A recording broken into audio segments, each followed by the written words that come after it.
Hello friends, welcome to புதுமை சமையல். இன்றைக்கி நம்ம சேனலில் எல்லாருக்குமே பயனுள்ள வீடியோ தாங்க பார்க்க போகிறோம்.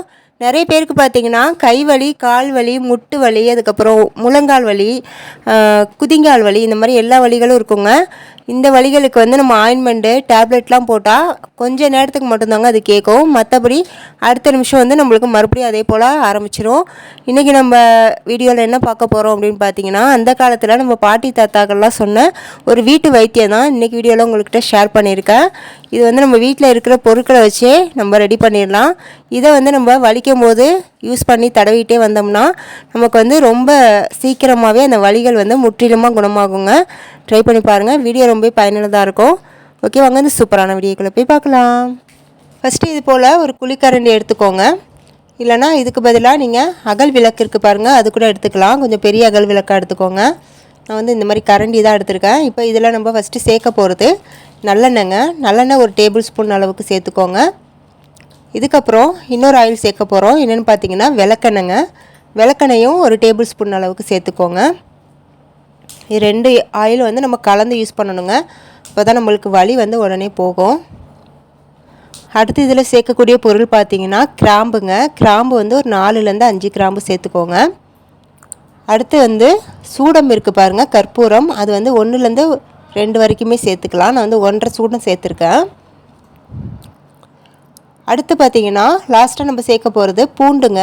பூண்டு பல் வந்து ஒரு 4 சின்ன பூண்டு பல்லாக 4 பல் எடுத்துக்கோங்க. இதை வந்து நம்ம அப்படியே சேர்க்கக்கூடாது. லைட்டாக வந்து உரலில் வந்து தட்டிட்டு இந்த மாதிரி சேர்த்துக்கோங்க. அவ்வளோதாங்க. இதில் சேர்க்கக்கூடிய பொருட்கள் எல்லாமே வந்து சேர்த்தாச்சு.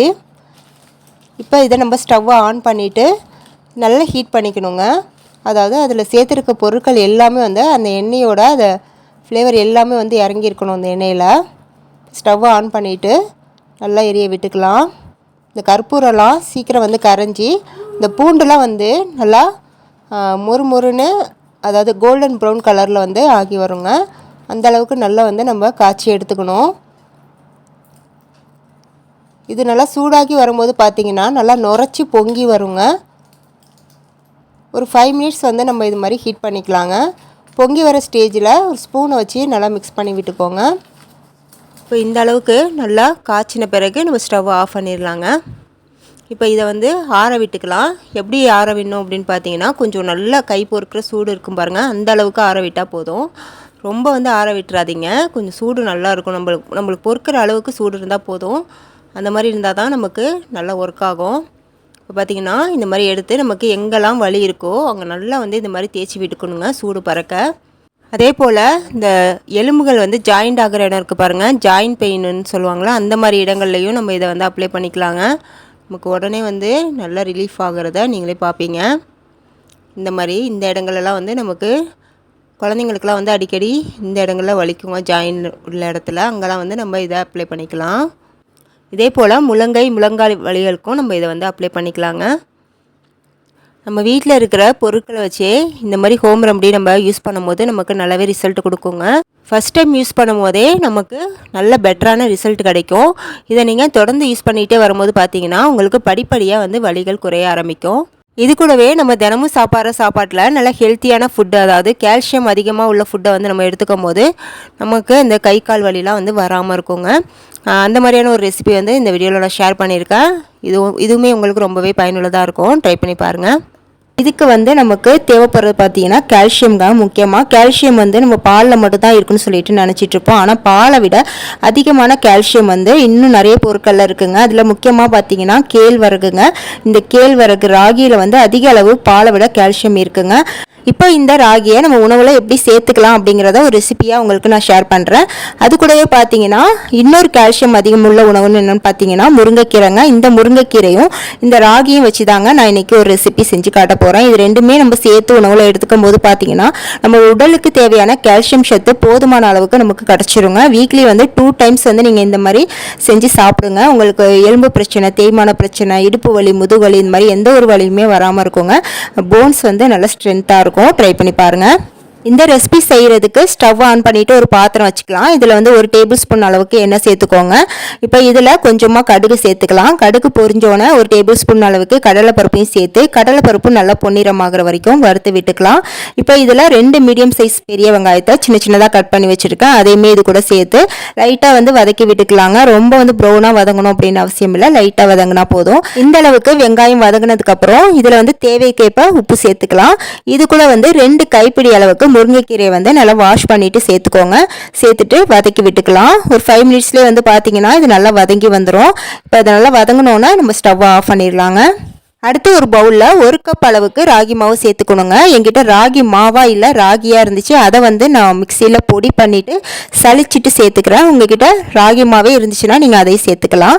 இப்போ 1 கப் அளவுக்கு ராகி மாவு சேர்த்ததுக்கப்புறம் நம்ம வதக்கி வச்சுருந்த பாருங்கள் அந்த கீரை, அதை வந்து இதோட சேர்த்துக்கலாங்க. சேர்த்துட்டு ஒரு ஸ்பூனை வச்சு நல்லா எல்லா பக்கமும் மிக்ஸ் ஆகுற மாதிரி மிக்ஸ் பண்ணி விட்டுட்டு கொஞ்சம் கொஞ்சமாக தண்ணி சேர்த்து மாவு பதத்துக்கு பசிச்சு எடுத்துக்கணுங்க. தண்ணி சேர்க்கறது பார்த்தீங்கன்னா நல்லா கொதிக்க வச்ச வெந்நீர் சேர்த்துக்கோங்க. பச்சை தண்ணி சேர்க்க வேண்டாம். கொதிக்க வச்ச வெந்நீர் சேர்க்கும் போது தான் நமக்கு அடை வந்து நல்லா சாஃப்டாக வருங்க. அதனால் கொதிக்கிற தண்ணியை சேர்த்து இந்த மாதிரி ஸ்பூனை வச்சு கொஞ்சம் மிக்ஸ் பண்ணி விட்டுட்டு அதோட சூடு வந்து கொஞ்சம் ஆறுனதுக்கப்புறம் நம்ம கையை வச்சு இந்த மாதிரி நல்லா பிசைஞ்சு விட்டுக்கலாம். அடுத்து இதில் லாஸ்ட்டாக 1/2 டீஸ்பூன் அளவுக்கு சில்லி ஃப்ளேக்ஸும் தேவையான அளவுக்கு உப்பும் சேர்த்துக்கலாங்க. நம்ம ஏற்கனவே கீரை வதக்கும் போது உப்பு சேர்த்துருக்கோம். அதனால் மாவுக்கு தேவையான அளவு மட்டும் உப்பு பார்த்து சேர்த்துக்கோங்க. சில்லி ஃப்ளேக்ஸ் வந்து வேறு ஒன்றும் இல்லைங்க, நம்ம காஞ்ச மிளகாயை மிக்சியில் போட்டு கொஞ்சம் குறப்பாக பொடி பண்ணி எடுத்தால் அதாங்க சில்லி ஃப்ளேக்ஸ். இப்போ இது 2த்தையும் சேர்த்துட்டு மறுபடியும் ஒரு டைம் வந்து எல்லா பக்கமும் நல்லா வந்து அந்த சால்ட் உப்பும் சில்லி ஃப்ளேக்ஸும் மிக்ஸ் ஆகுற மாதிரி பிசைஞ்சு விட்டுக்கலாம். பதம் பார்த்தீங்கன்னா இந்த அளவுக்கு இருக்கணுங்க. ரொம்ப வந்து திக்காகவும் கெட்டியாகவும் இருக்கக்கூடாது, மாவு ரொம்ப லூஸாகவும் இருக்கக்கூடாதுங்க. இந்த பதத்துக்கு இருந்தால் தான் நம்மளுக்கு அடை வந்து நல்லா சாஃப்டாக வரும். இப்போ அடுத்து ஒரு வாழை இலையை வந்து இந்த மாதிரி ரவுண்ட் ஷேப்பில் கட் பண்ணி வச்சுருக்கேன். இதுக்கு மேலே வந்து கொஞ்சமாக ஆயில் அப்ளை பண்ணியிருக்கேன். உங்ககிட்ட வாழை இலை கிடைக்கல அப்படின்னா நீங்கள் ஆயில் கவர் இருக்கு பாருங்க, அது கூட யூஸ் பண்ணிக்கலாங்க. இப்போ இதுக்கு மேலே வந்து கொஞ்சமாக வந்து அடை மாவு வச்சுட்டு இந்த மாதிரி தட்டி விட்டுக்கணுங்க. ரொம்ப வந்து தின்னாக இருக்கக்கூடாது, திக்காகவும் இருக்கக்கூடாது, மீடியமாக இந்த மாதிரி தட்டி விட்டுட்டு சென்டரில் வந்து இந்த மாதிரி சின்னதாக வந்து ஓட்டை மாதிரி போட்டுக்கோங்க. இப்போ இதை வந்து நம்ம தோசைக்கல்ல நல்லா ஹீட் பண்ணிவிட்டு இந்த மாதிரி போட்டுக்கலாங்க. இந்த மாதிரி போடும்போது நமக்கு ஈஸியாக வந்து அந்த மாவு வந்து விழுந்துடும் தோசைக்கல்ல. இப்போ இது ஒரு பக்கம் வெந்ததுக்கப்புறம் நம்ம ஆயில் விட்டுட்டு சென்டர்லேயே வந்து இந்த குழியிலையும் ஆயில் விட்டுக்கணுங்க. இப்போ திருப்பி போட்டுக்கலாங்க. திருப்பி போட்டு மறுபடியும் அந்த பக்கமும் வெந்த பிறகு நம்ம எடுத்துடலாம். இது ஒரு 2 நிமிஷத்துலேயே நமக்கு நல்லா வெந்து வந்துருங்க. ஏன்னா நம்ம சுடு தண்ணி ஊற்றி வேற மாவு பிசைஞ்சிருக்கிறதுனால சீக்கிரமாக இந்த கேழ்வரகு மாவு வெந்துருங்க. இப்போ 2 பக்கமும் இந்த மாதிரி நல்லா வெந்ததுக்கப்புறம் நம்ம எடுத்துடலாம். அடுத்து இன்னொரு மெத்தட்லையுமே நம்ம இந்த அடை ரெடி பண்ணலாங்க. நம்ம தோசைக்கல்ல டேரெக்டாக வந்து அந்த அடை மாவை வந்து இந்த மாதிரி நல்லா உருட்டி விட்டு இந்த தோசைக்கல்லை வச்சு தட்டி விட்டுக்கலாங்க. கைகளால் இந்த மாதிரி தட்டி விட்டு கூட நம்ம போட்டு எடுக்கலாம். ஆனால் இது வந்து கொஞ்சம் கேர்ஃபுல்லாக எடுக்கணுங்க, இல்லைனா வந்து கை சுட்டு விட்டுரும்.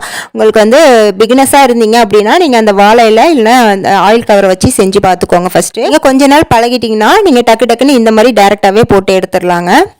இப்போ இதே மாதிரி நான் எல்லா மாவுலையும் அடை ரெடி பண்ணி எடுத்தாச்சுங்க. சூப்பரான ரொம்பவே ஹெல்த்தியான கேழ்வரகு முருங்கைக்கீரை அடை ரெடி ஆயிடுச்சுங்க. இப்போ இதை நான் புட்டு காட்டுறேன் பாருங்கள் எந்த அளவுக்கு ரொம்பவே சாஃப்டாக இருக்குன்னு. டேஸ்ட்டும் ரொம்பவே சூப்பராக இருக்குங்க. இதே நீங்கள் பிரேக்ஃபாஸ்ட்டுக்கு டின்னருக்கு அப்புறம் ஈவினிங் ஸ்நாக்ஸுக்கு கூட நீங்கள் குழந்தைங்களுக்கு செஞ்சு கொடுக்கலாம், ரொம்பவே விரும்பி சாப்பிடுவாங்க. இது கூட நீங்கள் தேங்காய் சட்னி, கார சட்னி இந்த மாதிரி சட்னி வகைகள் கூட யூஸ் பண்ணலாம். நான் வந்து இன்னைக்கு சாம்பார் தாங்க வச்சுருக்கேன். சாம்பாரோடையும் சர்வ் பண்ண சூப்பராக இருந்துச்சு. அதிகமான கால்சியம் சத்து நிறைஞ்ச இந்த அடையை நீங்கள் வாரத்துக்கு 2 டைம் எடுத்துக்கலாங்க. வீட்டில் குழந்தைங்கள்லேருந்து பெரியவங்க வரைக்கும் இது தாராளமாக எடுத்துக்கலாம். ரொம்பவே ஹெல்த்தியான ரெசிபிங்க. இன்னைக்கு இந்த வீடியோவில் சொன்ன குறிப்புகள் எல்லாமே உங்களுக்கு பயனுள்ளதாக இருந்திருக்கும்னு நினைக்கிறேன். வீடியோ பிடிச்சிருந்தா மறக்காமல் ஒரு லைக் கொடுத்துருங்க. இது போல் நிறைய யூஸ்ஃபுல்லான ஹோம் ரெமடிஸ் வீடியோஸ் தெரிஞ்சுக்க நம்ம புதுமை சமையல் சேனலை சப்ஸ்கிரைப் பண்ணி வச்சுக்கோங்க. நெக்ஸ்ட் சூப்பரான வீடியோவில் வந்து மீட் பண்ணுறேன். தேங்க்ஸ் ஃபார் வாட்சிங்.